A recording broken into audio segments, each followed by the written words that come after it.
Hi, this is Larry Jordan. The following interview was recorded January 14th, 2014 as part of my 4K and Final Cut Pro 10 seminar.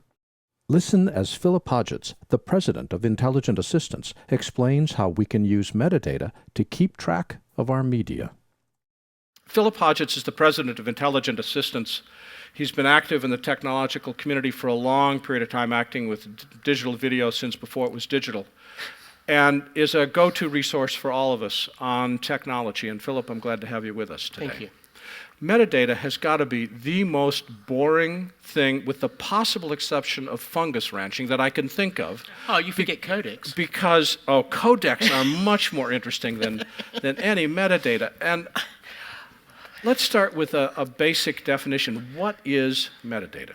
Well, the accountant's definition of metadata is it's data about data, which is, no, it's absolutely accurate but totally useless. But what it really is anything that is a log note. I mean, the concept of log notes is deep in tradition. Hopefully everybody is used to doing logging on the set, bringing that into the edit bay. Log notes that you make inside an NLE, they're all metadata. They're all log notes, but we call them metadata now because it's a much fancier name. So we've worked with log notes and paper notes and stuff since the beginning of time. Why has it become more important now as we moved into a nonlinear digital environment? A couple of reasons it's become more important is because we have a lot more media. One of the side effects of cheap cameras and cheap digital media is that people shoot a lot more media. We need to keep track of that media. We also get a lot more information from the camera. Once upon a time, we got no real information from the camera at all. If you got a tape, it might have, if you're lucky, a label on the tape, although I did search Google Images for a 3/4-inch tape with a label on it, and I could not find a single one anywhere in the Google image search. For a presentation, I had to actually dummy one up. If you were really lucky, you would get the tape with some indication of whether it was PAL or NTSC, or you would infer that based on the territory that you were in. You would have no other information about it from the camera. You would totally rely on what somebody would add to it. Whereas now we get from the camera inherent. We get the frame rate, the frame size, all of the color of depth information, all of this source metadata comes to us for free from the camera because it's now generated by the camera. Well, why does source metadata, let me state that, camera metadata, why is that useful? I mean, the fact that it's an f4.6 or it was shot at 1/200th of a second, why do I really care? I don't, to be honest. But if I were doing the visual effects on that material, I would definitely want to know what the frame rate was, what the shutter speed was, because I would be trying to match that shutter speed in post-production. I mean, the really important thing about metadata, about log notes, is we need to put into it in such a way that so that we can get it back out of it at the end. So if we can't find it, if we don't have any use for it at the end, there's not a lot of point putting that information in the front. It doesn't matter if you log in this on the set. If the editor can't read those log notes or the assistant can't read those log notes, then there's no point having them. If the editor says, oh, it's going to be too much work just to input that, I'll just watch the tape and make my own log notes, well, that was wasted time. You've got to have something useful. So if you're working with a digital asset management system, which is another area where metadata is incredibly important, the question is, how do we recover something in 5 years' time? How do we find the shot that we've got in 5 years' time without spending weeks doing that? Well, the answer is metadata into an asset management system, because that metadata will tell us who, what, where, why. Not all of it comes from the camera, unfortunately. Not all of it can be generated by a computer, but we do add people, places, we add scene, shot, take information. This information we add comes out of the need to recover at the end. In fact, I like to think about metadata as answering questions, and essentially there are three questions that metadata solves. One is the use of metadata for distribution.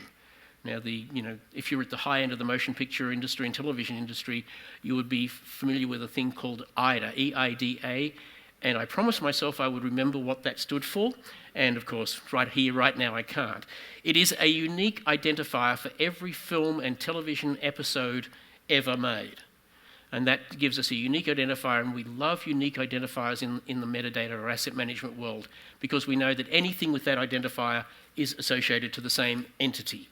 So if you have a unique identifier, a company like Rovi, who are a third party to the industry, can then add into that all of the metadata about where this show was shown, where it's coming up next in broadcast, where it's been, what territories it's already been released in. And that all comes together. So that's one use of metadata is how do we uniquely identify and manage all those rights that we have associated with a program, who can show it, when is it shown, all of that information is associated with a unique identifier for the film. That's a level of metadata that probably is beyond where most of us live day to day, but it exists. And if you are talking to somebody in a studio or talking to somebody in a television station, they're probably, when you talk about metadata, they're going to be talking about that kind of metadata. It's great, it's useful. The other type of metadata, and the one that I was just referring to that reminded me of answering questions, is how do I find a given shot 5 years from now? And that's a difficult question. I mean, even in the days of tape vaults, people would have tapes and they would have a database in a computer or a book in the even older days, and you would have to go literally climbing down the rows to find the tape, which hopefully has been stored well and is still in the place that it hasn't been checked out and not checked back in. So the answer to finding this stuff is that we actually have to put the information in about what it is right up front, and that's metadata. And the thing I find painful about metadata is I hate, even as somebody who loves the result, I hate having to enter metadata into an NLE. I hate doing logging. And that brings me to my third question that metadata can answer is, how can we make that life simpler for the assistant or for the editor by putting the logging earlier in the process? This is part of a general move of moving post-production onto the set. Now most films are cut on or near the set as they should, at least doing a basic assemble, so they can make sure they have coverage and all of that. Well, we need to do that for more of our production, because not everything has nice scene, shot, take metadata, which is great metadata. But we need to be able to capture metadata in the set so that we can take it to the editor quicker, and so that the editor can get working quicker, so that the work of logging, which is taking away from our time to be creative, gets moved into an easier time, so that, as you so often say, the reason we do all this is not simply to save time, it's so that we have more time for the creative work. If you spend the first week of a 2-week edit logging everything and just organising it so you can start cutting with string outs, you've lost 1 week. You now have 1 week to do the work that you're actually employed to do. Whereas if you could come into that and have everything, have good metadata, good logging coming from the early part, then the editor can sit down straight away on day one with logged material and start doing the work. Or, my movement is to actually give you string outs of important information so that there's even less work to do. You've written about the fact that there's multiple different types of metadata, 6 different types. How do you categorize metadata? It was interesting because I had a nasty little accident. My iMovie library, one day I opened my iPhoto library, and I had no photos in my iPhoto library. It was kind of sad because the day before I had about 4,000 photos in there, all organised, all metadata, people, places, everything was covered, keywords were covered, and it was gone. And that made me start to think about metadata in terms of what sort of metadata do we have. As I tried to claw my way back, it made me realise how valuable that metadata was, because recreating it was painful. So I started to think about it, and 4 were fairly straightforward and 4 were easy. One of them I've already mentioned, that's the source metadata, the stuff we get from nothing from the camera. And if you have a camera like Red, you get a lot of information. There's a lot, down to the exact digital exposure, and everything that you could possibly want is there if you need it. Then, of course, the sort of metadata that we're all familiar with, the added metadata, the hard slog. That's the second type of metadata. That's the most familiar, where we add keyword ranges, we add notes to our medium. The third is derived metadata. A simple example of a derived metadata is the way that Final Cut Pro X will group things by date. We have the source metadata, the date, and we can derive some association by moving things together. iPhoto does that, and Aperture do that by bringing things that are in a close time period, making the assumption that they belong together as a single event, and it auto-splits. So that's derived. GPS coordinates would be source metadata, but the actual coordinate would be the name of the place that we get from, say, a Google API or something similar, would be derived metadata. Now, we could take that derived metadata and infer, with our fourth type of metadata, infer that if we are at a church and it's a Saturday afternoon, there's a fairly good chance that it's going to be a wedding.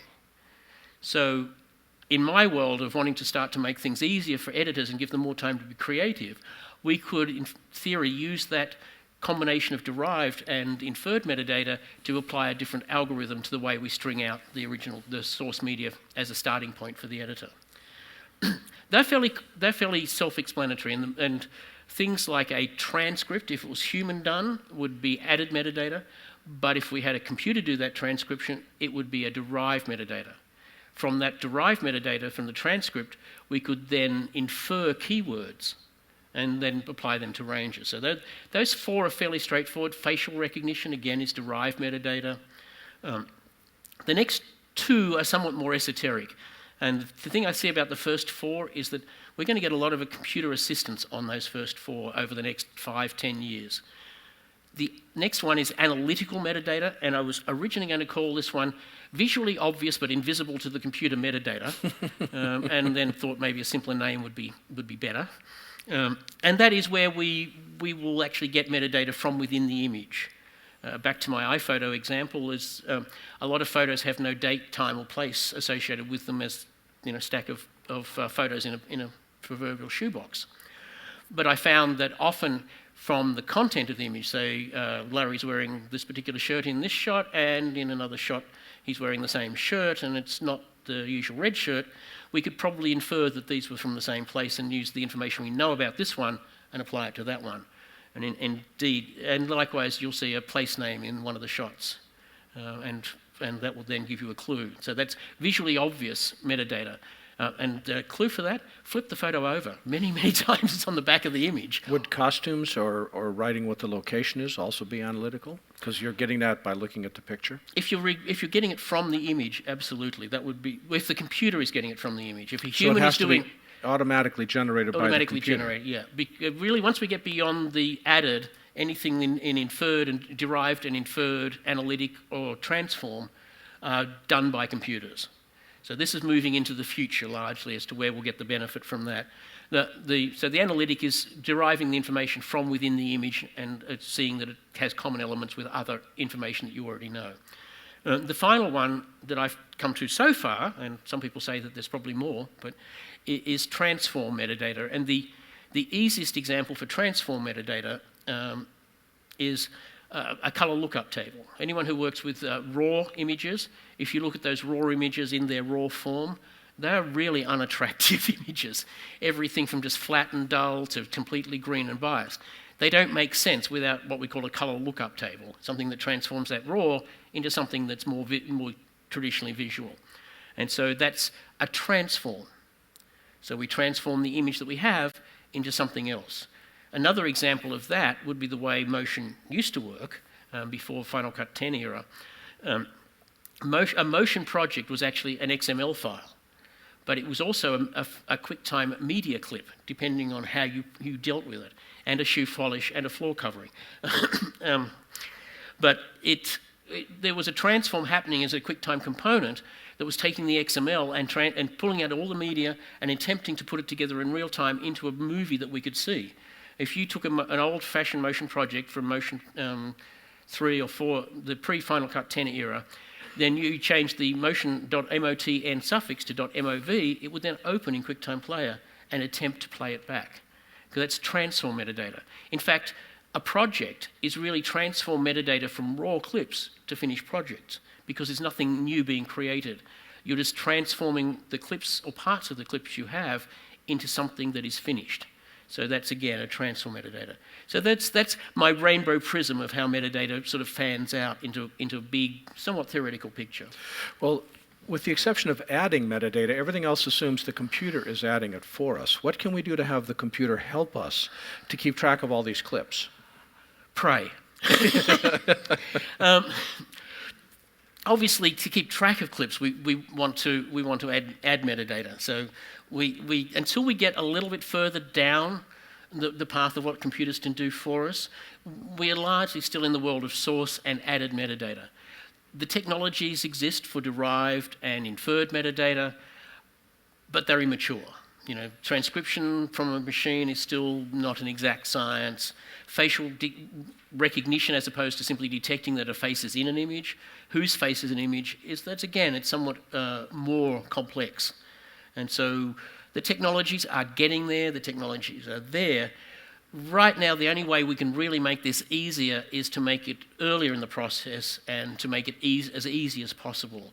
And there are a number of tools coming to the marketplace, like a Prelude Live Logger, Movie Slate, our Lumberjack. These are tools that help you not to automatically derive that metadata, because that's still coming real soon now, but to actually be useful now, we move the process earlier and earlier. This is what I was saying earlier. In other words, start the logging while the shooting is going on. Starting the logging while the shooting is going on. My challenge in summer of 2012 was to create a reality television show on a solar-powered boat going around the Great Loop Waterway.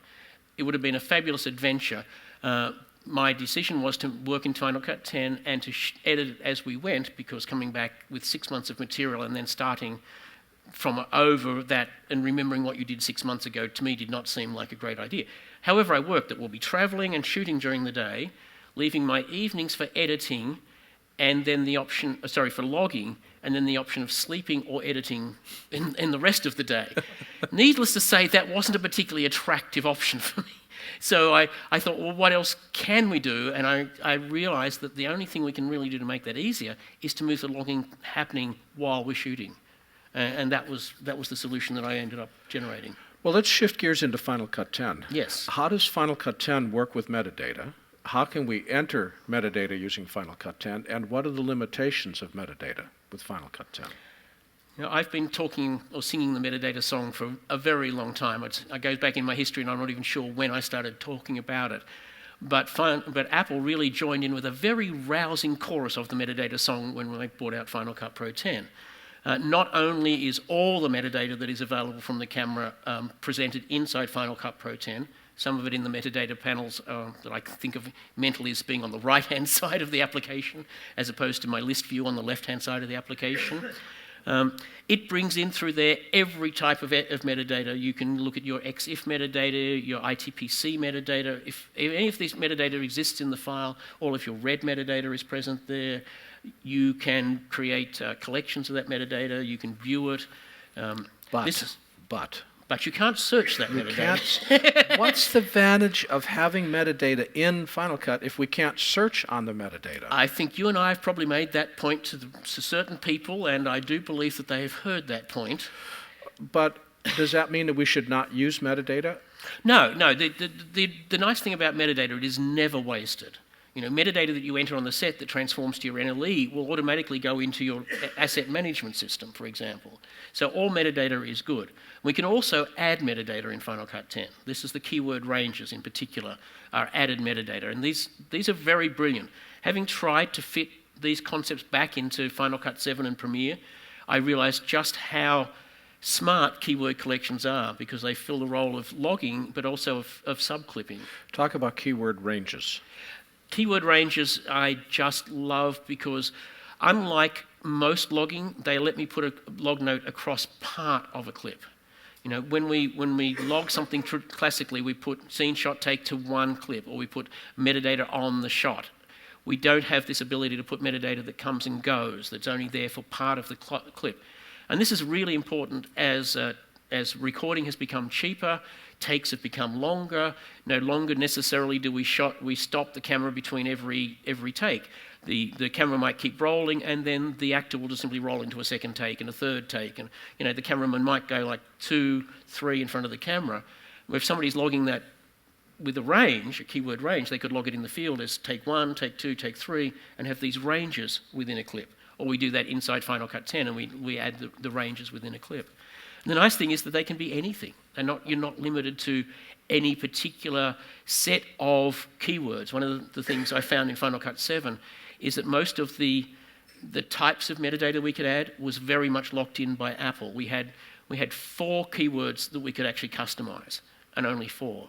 So we went from this very rigid structure to one that's very, very flexible, where you can put any type of keyword across any range, and also have keywords like metadata such as a favorite or rejected. I mean, this is valuable metadata that something is good or something is not good enough. Please don't show it to me again, because I just don't want to ever consider it. Have you worked with any media asset systems in terms of exporting metadata out of Final Cut into a media asset system? And if so, how difficult is that process, and do you have ones that you recommend? The interesting thing about Final Cut Pro 10.1 is it has made it much easier to do that transition out of Final Cut Pro 10 into an asset management system. While I've got a fair bit of experience with CatDV, it's actually more on the photographic management side than transferring video. But in Final Cut Pro 10, there is a new feature that allows an asset management system to query Final Cut 10, say, give me the metadata for this library for this project, and a representative movie for me to put away into the asset management system. So this is the asset management tool can say, Final Cut, give me your information, and then I'll store it in the library. Now that's transparent to the user, so yes. The user doesn't have to. It's through the asset management system. Yes. Before this feature, you would have to export XML from Final Cut Pro 10 and then import that separately into your asset management system. Now that is exactly what's happening, but it's just happening behind the scenes, and you don't have to worry about it. You don't have to remember where you put that file, and then load that file in from that location again.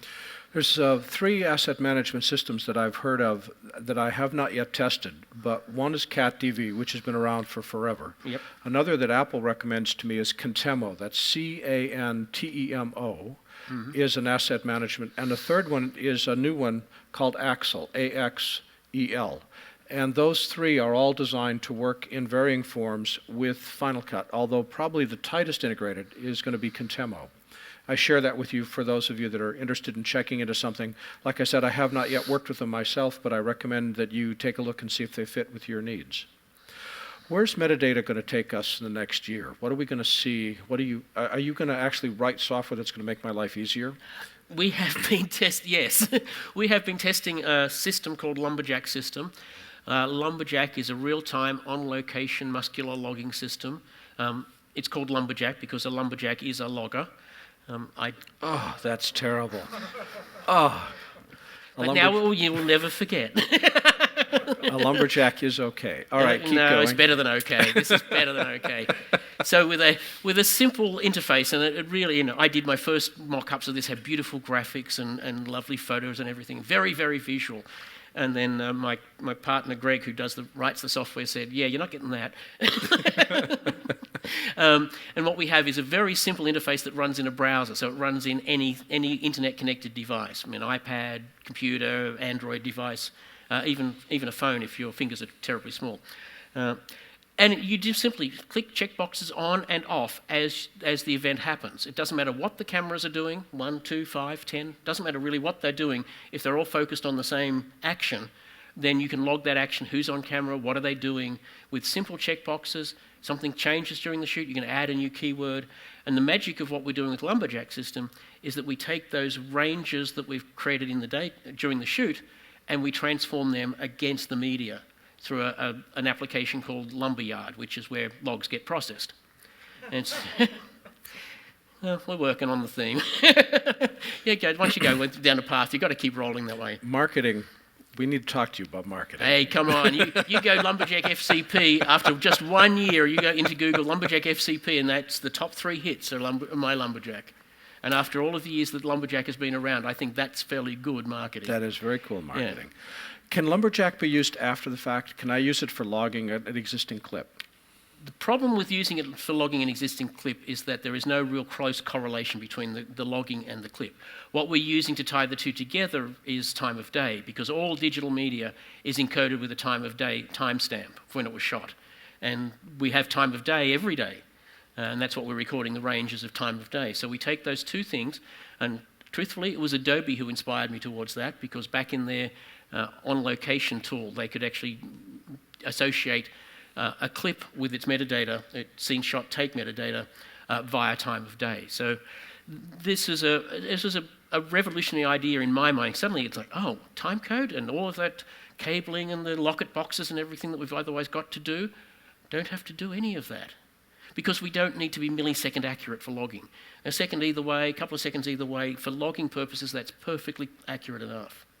So we just decided to make it easier for me and everybody else by logging it in the field and then lining it up into not only logged material in Final Cut Pro 10, but we also allow you to take a person or a keyword and string out your selects. So wherever something has been tagged with power up, or with metadata, we could take all of the references to metadata out of all the videos for today and build a string out of just the selects for metadata for an editor to then start to trim up, polish, and as you said earlier, it's all about the trimming.